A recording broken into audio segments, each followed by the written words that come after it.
Okay. Good evening, everyone. I'm here with the team behind British People. I always want to point to where you are. I get tripped up on this pretty much every evening. I'm not going to point because it doesn't work, because my screen won't be. It even moves it when you look at the recording the next day. I'm not where I thought I was, so it's hopeless. But anyway, I'm here tonight with Lab, who's the director, Hi. Ming, who is the writer, and Chi, who produced it. We've got about half an hour together to talk through the different aspects of the film. There is a little Q&A dialogue box at the bottom. If anybody wants to jump in with a question at any time, please do just use that or the chat, whichever one. I'll monitor them both. But if not, I've got plenty of questions. So we've got easy enough conversation to have half an hour. So sit back and relax. Cool, let's kick off. The film has a slightly unusual genesis in that it comes from a play that Ming had already written before it came to us at the Uncertain Kingdom. So Ming, could you give us a bit of a background about it and where the idea came from for you? Yeah, it wasn't an actual straight play, it was a live audio drama. So it was commissioned by an organisation called Chinese Arts Now in 2018. They had got a slot in the China Changing Festival at the South Bank Centre in London, and they commissioned me to write this 45-minute live audio, which is a format that basically, my brief was for 3 actors, and they would be in a cafe in the South Bank, and they would be just acting like normal customers, and then the audience got headsets to listen in as if they were eavesdropping on a conversation. And so it plays out in real time. So you've got to fit all of that in 45 minutes and do a whole story that people is going to hold their attention while they're, having a cup of tea and some cake themselves in the cafe. And the brief for that was very open. It was just to say something about being British Chinese in the UK in 2018. And I'm half Chinese. My dad was born in Shanghai, but I was born in the UK. My mum was Welsh. So I thought, well, I'm not sure really what's my idea of Chinese community, because I think we get a lot of talk about the Asian community, the Black community, whatever. And I wasn't sure that there was such a thing as a British Chinese community that I was aware of as a thing growing up. So I decided to try and interview some other people to get some other experiences to compare with mine, some story ideas. And one of the people that I met through Chinese Arts Now was Soo-Hoon Lee, who plays Jun in our film. And initially I was just meeting him for some background experiences for story material, but I actually found his own story really interesting. I mean, he's a Scottish actor. He was born in Edinburgh, and he was very keen to talk to me about class, as well as growing up British and Scottish and from Chinese parents who were first generation immigrants. And he trained at RADA, so he had a really classical training. So I think that was kind of my springboard. And then also at the time, Brexit was very fresh in my mind. And because it was a site-specific commission for London, obviously thinking about multiculturalism and people who'd grown up like me with several identities, were we being demonised by Theresa May, being called citizens of nowhere? So that was the title of the play, Citizens of Nowhere. And then, so that played in South Bank in October 2018, and also in a festival by Chinese Arts Now in January 2019. And then they took it to Edinburgh last summer as well. Mm. And Lab, when you got involved, it was obviously this text that had not been sort of put through the mill of cinema. What were your first thoughts about how you were going to translate it? Because I remember that was quite a long conversation that started before pitch to us and then continued right up to the making of the film.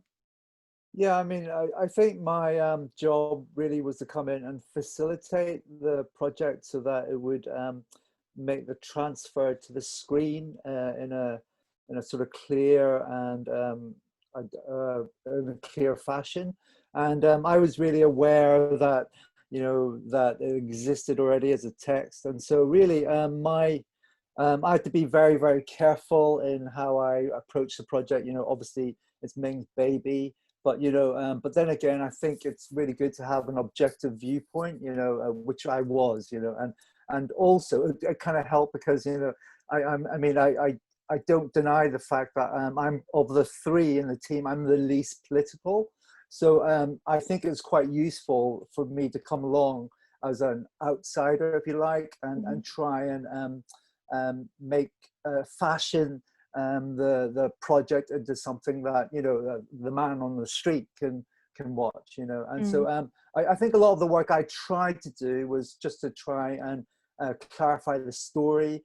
I'm not the writer, of course, but because I'm the director, I had my eye on the story and how the arc translated. So, you know, I sort of repositioned a couple of scenes. So really it's about how to facilitate the story in the most, I guess, filmic way.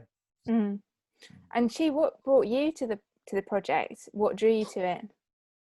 So I'd heard of Citizens of Nowhere because I am tapped into the British East Asian community, and I'm always looking out for work that's out there. And I should say that theatre has become like actually I think especially in the last few years, a really vibrant place for British East Asian kind of writers and actors. Like I you know, and it probably doesn't sound like much maybe to you, but I remember one year there was like a number of productions that were being authored by and had actors, and they were like kind of lead roles. In film, I've always found it really, really difficult because, you know, maybe the last film that I saw that came from a British East Asian kind of writer-director was Lilting. And we waited another 4-5 years for Monsoon. There hasn't really been anything in between. So it's a very, you know, it's not this vibrant space. So I often, you know, see theatre to see what's going on. And I'd heard about Ming's work. I was already familiar with Ming. Actually, I met Ming a couple of years ago for potential another project after kind of listening to the audio play she did, which was called Ming. The Things We Never Said. Yeah, it's a two-hander with Sian Phillips and Nia Williams. So not British Chinese at all, just based on my own experience with my mum. Yeah, but it was really beautiful. That brought me to the attention of her as a writer and her work. And then she was doing this, and I had missed it at South Bank. There was some reason why I couldn't see it, but it had a second run as part of the Chinese Arts Now Festival. And I saw it then. And it coincided with the opportunity with the Uncertain Kingdom. And I was like, I think it felt so compatible.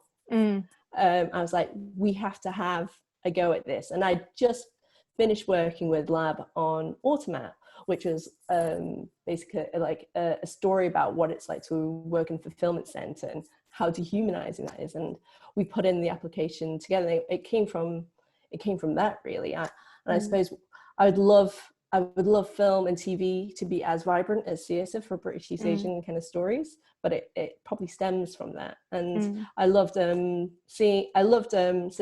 of Nowhere, and I thought this could really work.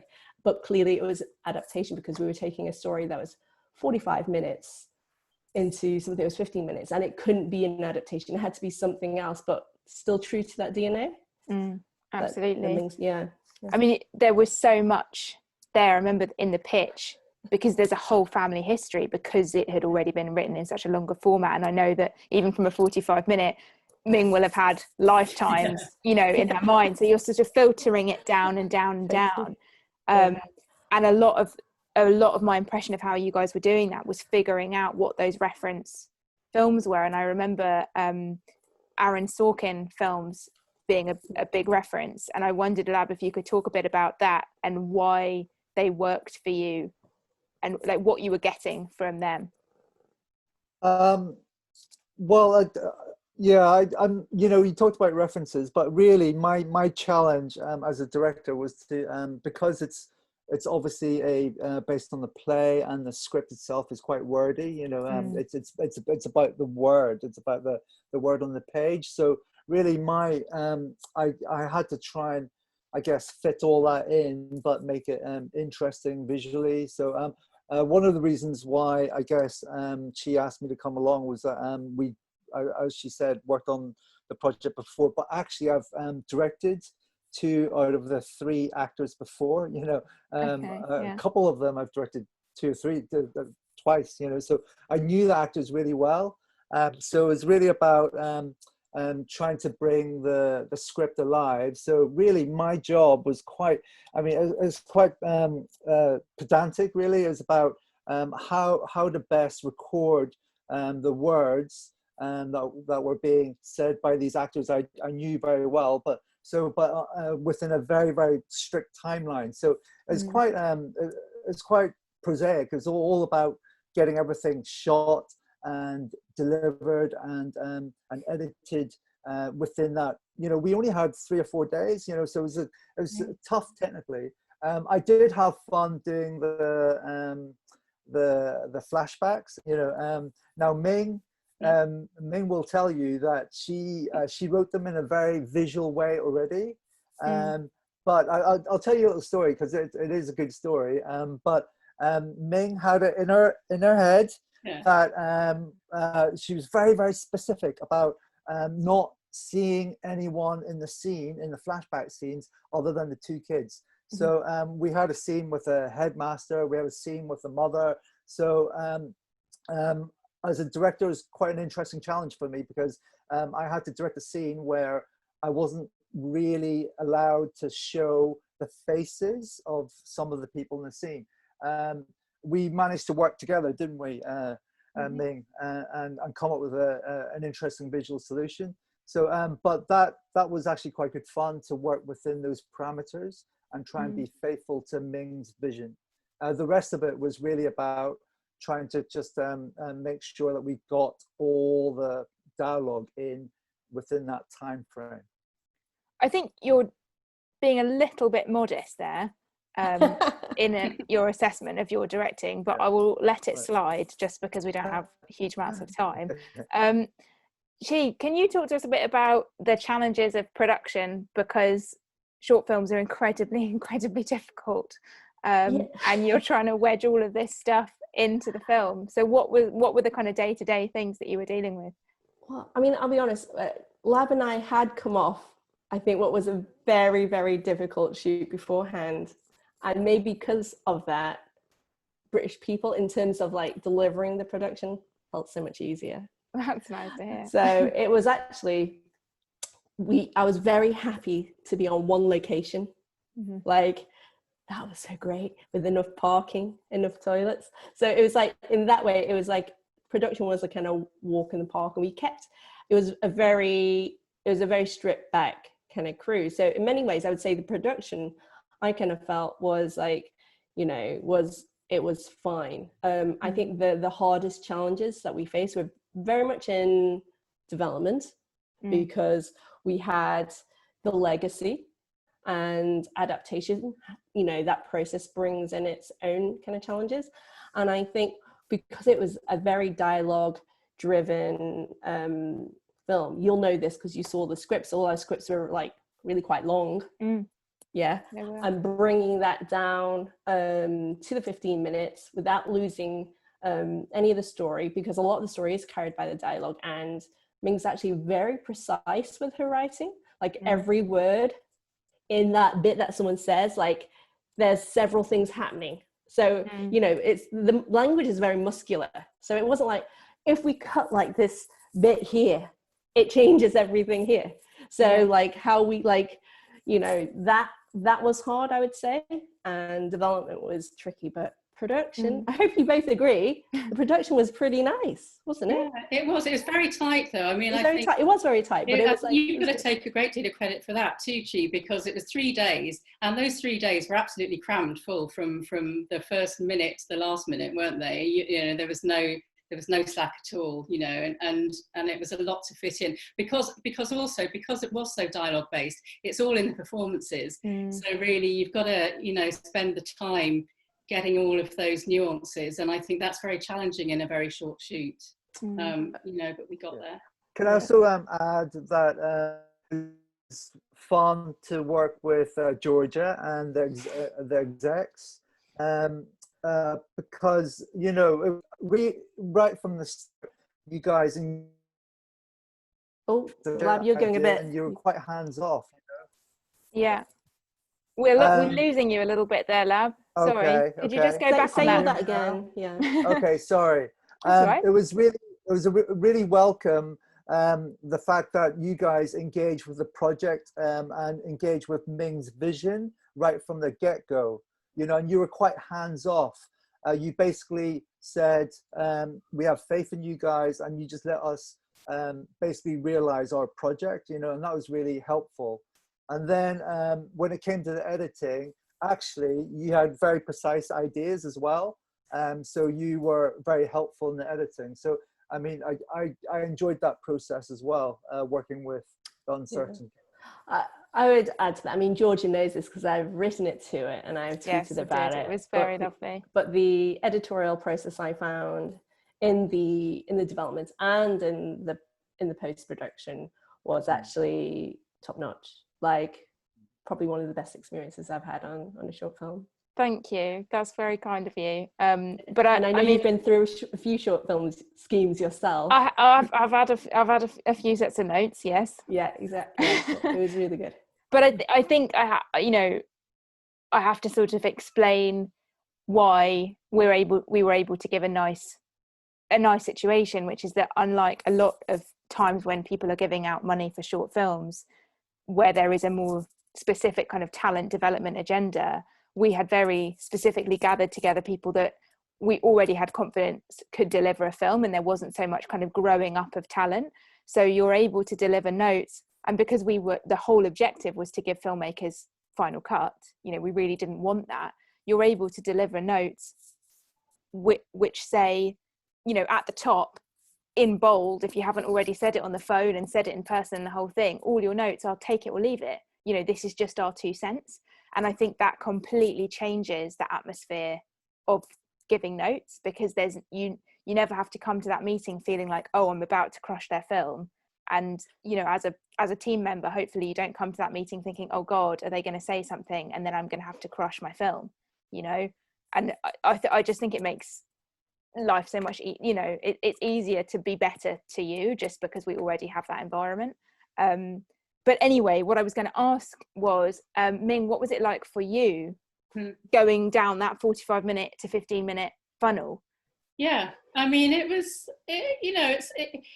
is an interesting challenge. I mean, I think the thing is also, it was fairly short notice, all of it. So like when she first approached me just to put the pitch in, we had literally 2 days. You know, like she came to me on Thursday and it was like, we've got to get this in on Sunday. And at that time we still had the show running. So I was down with the show, you know, during the day. And then we did the first draft quite quickly. So then actually we needed some time really between first draft and when we shot it to kind of refine, you know, because what we did, I think we should say what the story is in the film, because I don't think we've said yet, is that in the original play there were 3 stories, one of each of the 3 characters, and they all kind of dovetailed.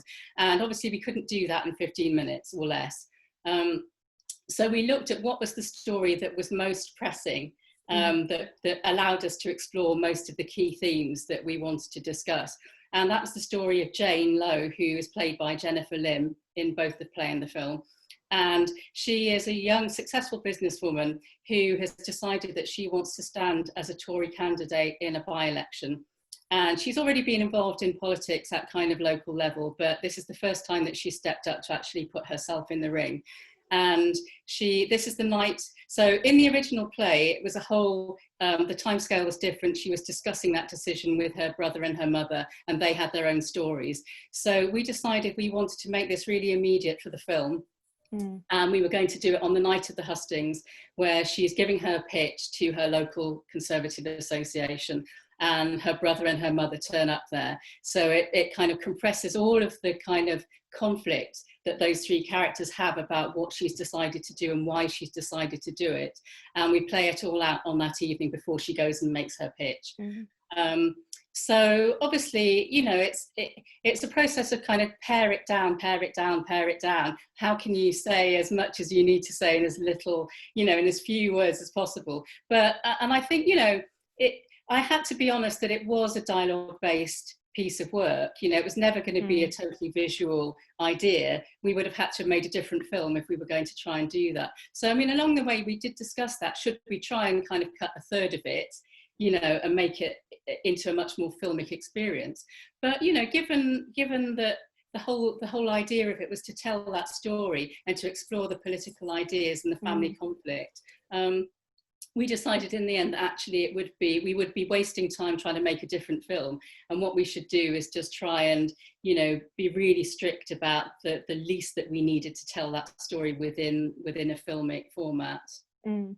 Yeah, But I some think things took a you've few got to drafts. embrace what it is. Yeah, You know, you exactly. came to us with a family talking to each other, and that is the core of it. And it works so well. We talked about this sort of very briefly before we came on, but I wondered if you could talk about what you want audiences to take away from it, and how you kind of imagine them feeling at the end, or something they might be interested in, or whatever it is. I think one of the main things was really to explore the whole idea of ethnicity as being a multi-layered identity, you know, because I think immigration and, you know, people who are non-white or who have come from immigrant families have become such an agenda at the moment in the last few years. And I think there is a tendency to kind of lump all immigrants into one category. And I think what we wanted to explore was how you can have different layers of identity, some of which are to do with the way that you've grown up yourself, some of them are to do with your ethnic heritage, some of them are to do with choices that you make in the here and now. And so I think what we were trying to do was actually tell quite a complex layered story in a very short time frame. And look at class as well as race and all sorts of other themes all through the lens of that story of what does it mean to put yourself up for office. And if you have to actually make a pitch to people and say, choose me, what are the sacrifices that you have to make? What are the moral choices that confront you? And I was very much thinking of, you know, we've had over the last year between the play and the film, and even since we shot the film, we've become a lot more aware of in cabinet, in the government, there are more visible politicians now who are non-white, but I think, you know, that brings with it its own challenges. And I was looking at the time that we shot this film, there was no British Chinese woman MP. There is now, and that's a good thing. We can say she's Sarah Owen, she's the Labour MP for Luton North. But at the time, we didn't even know there was going to be another election. There was only one MP of Chinese heritage at all, and he's a man called Alan Mack, who is a Tory MP for Havant and Portsmouth. So, you know, it was kind of looking at why isn't there one? Why isn't there a politician who reflects the background that we collectively had? And what is the price of being that person? Yeah. So I think that's what we want people to take away, really, is an appreciation of how culturally complex that is. You know, and that's why we've got our slogan as our poster, you know, what does your role demand? Because it is all about role playing, isn't it? It's about appealing to different constituencies for different things. Yeah, and shaping that story. You know, I think there's such an emphasis on politicians to have a story. You know, like, you know, you think of, there's been so many politicians who so emphasize who their parents were and how much their parents, you know, and that's so part of the driver ticket. You know, my dad was a bus driver. Right, right, exactly. And that to have to reduce yourself to kind of sound bites that just don't have no space for actually how complex and muddy all of that stuff can be. I wondered if we could talk about how you feel about the film. It's now out there, it's had this online release versus the cinema release, which was obviously something for us all to wrap our heads around. And then on top of that, we've been able to watch it and think about it during lockdown. And there's obviously a fresh new conversation about diversity in film as a part of the wider Black Lives Matter movement kind of coming to the fore, which this does fit into, you know, on an angle, I guess. And I wondered if that had made you look at the film anew. I don't know if I'm looking at it in a new sense, but certainly, you know, Brexit and the combination of COVID combined is something that's, you know, I think can be really threatening to the kind of British East Asian identity. We've seen a lot, like a massive amount of like COVID fueled racism, you know, pointed at anyone that looks Chinese. And when I was growing up, I'm from Vietnam, and I came over when I was little as a refugee. But for as long as I've grown up, like, I've had people assume I was Chinese. If I walk down a street by myself at night, I get shouted "ni hao" at, and all sorts of stuff. So, and this is only something that's got worse as Brexit has, you know, has reared its face. And now with COVID, people are being a lot more bolder about, you know, kind of showing their teeth in that way. So I don't know if it changes how I look at that film, but I think COVID has really kind of illuminated that, you know, how people see us in a much kind of sharper, you know, way. And that was always there. I don't think this is a new thing, but it's an emboldened kind of, you know. It shows you how close to the skin it was. Yeah. That it just took nothing just to crack it open. Yeah. So that's what, for me, that's how I've kind of felt about it. COVID has made me appreciate what a good opportunity the Uncertain Kingdom was actually for the project. You know, it's, you know, when she was asking me to come on to the project, and I had to sell myself a little bit, I was saying, this is a project about British Chinese people. You know, I want to be on this because it's not often that we get carte blanche to tell these stories. So it was really, really important then.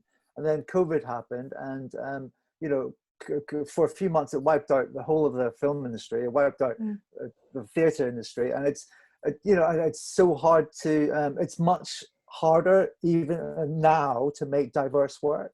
So in retrospect, it was. You know, I'm not saying that we'll never make diverse work again, but you know, for it to for us to have fitted it in just before COVID. I think it was a real opportunity, you know, and it was a real privilege to make film and to talk about identity. And you know, it was, I mean, it was all about Brexit, wasn't it? Really, COVID sort of overshadowed Brexit, but really, I think the film was surely born of Brexit and the sort of political turmoil that precipitated. I think the overwhelming feeling, you know, John, Izzy and I obviously had a lot of conversations about the films when the release shifted from being theatrical to being online, and talking about, well, you know, they're going to come out now 6 weeks later, whatever it was, you know, what do we think about that? And when we looked at all the films, we were just like, actually, to a film, they felt more urgent, because it was suddenly like, this is all the stuff that we're forgetting because we're dealing with this very big and very valid problem, but we can't imagine that this isn't going to come, you know, still be there for us. And if we fall asleep here at the wheel, it's going to have gotten worse in that time, and it has. So yeah, it's for us, it felt like, oh, you know, it's even better that we can get them into people's homes, you know, now, and hopefully more people can see them, and they don't even have to leave their house, you know, they can just get there, because we think, you know, this stuff is important. But anyway, we're coming to the end, so if you each have something to say on this, I did give you a little pre-warning, hopefully you've been cooking it up, but I really love ending by asking our filmmakers what they took from the project, because we all put so much emphasis on a film's success by who saw it, how many people went to see it, how many people talked about it, what do the reviews say, blah blah blah blah blah. And actually, in my view as a filmmaker, those things are all secondary, and actually the first and most important thing is that the people involved look with satisfaction on what they made and took something away from it. So I wondered whether you could tell us what you took away from it, whatever that experience gave you. I think for me, the crucial thing is always truthfulness, you know, and so I think particularly when you're doing a low budget project, and I think, you know, this was a very democratic project in a way, because we were all given the same starting point, you know, and none of us had vast luxury. And so it was a process of really being very clear about what's the most important thing that you want to achieve in this film. And for me, it was all about the performances and the characters and the things we were trying to say. And we didn't need bells and whistles. It was all just in what we shot. And I think, you know, I think we can be proud of that. As someone who gets told a lot that I speak very well, they're always surprised with my English, even to this day. When we're fighting, like, you know, the racialization about, you know, in our work and what we look like, and our accents is actually a massive bugbear for British East Asian people, who, if they do work in TV and film are always asked to put on a very Chinese accent to make it more Chinese and all these things and everything. One of the biggest transgressions that British people has is just having Suey, who plays Jane's brother, speak in his native Scottish accent. And I love it. It's a triumph for that alone. Is not something we haven't seen. It normalizes someone, that looks like him, that can sound like him, and that's okay. In fact, it's kind of awesome, but it shouldn't be, right? Yeah. And I think that in itself, for me, is something kind of really special. But everything else too, but it shows you it's these kind of little things sometimes are all it takes to do something different, to challenge, the status quo. Yeah, those tiny little moves. Yeah. Tiny little moves. Yeah. Cool. Lab, anything from you? Yeah, I remember when we were discussing the title, and I came up with a really boring title called Hustings, and then I don't even remember that, lad. Wow, that is a review.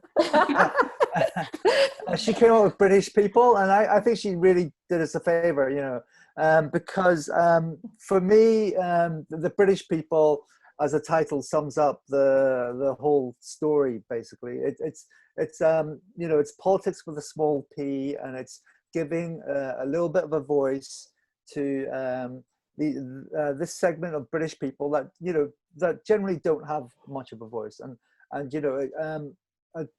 lot of my work is about that. It's about giving a voice to this little community, this little diaspora, and that's what I take from this film. It's yet thanks to Ming, and thank you to the execs, to Certain Kingdom, that we're able just to tell this tiny little story with politics with a small p about this small group of people, and that's always a privilege. Well, thank you all very much, and thank you to everybody who came to see. This is going to be on YouTube tomorrow if you want to share it or catch up with someone who hasn't seen it tonight. I'm back tomorrow night with the team behind Strong is Better Than Angry, but the format's going to be a little bit different. They want to do a discussion about anger rather than about the film, so I'm down for that. Anyone else who's feeling angry, do come and join in. But yeah, for now, thank you very much, and thanks also for the guest appearance of the cat. That really cheered me up. Thank you very much. Good night. Thank you. Okay, bye. Bye. Bye.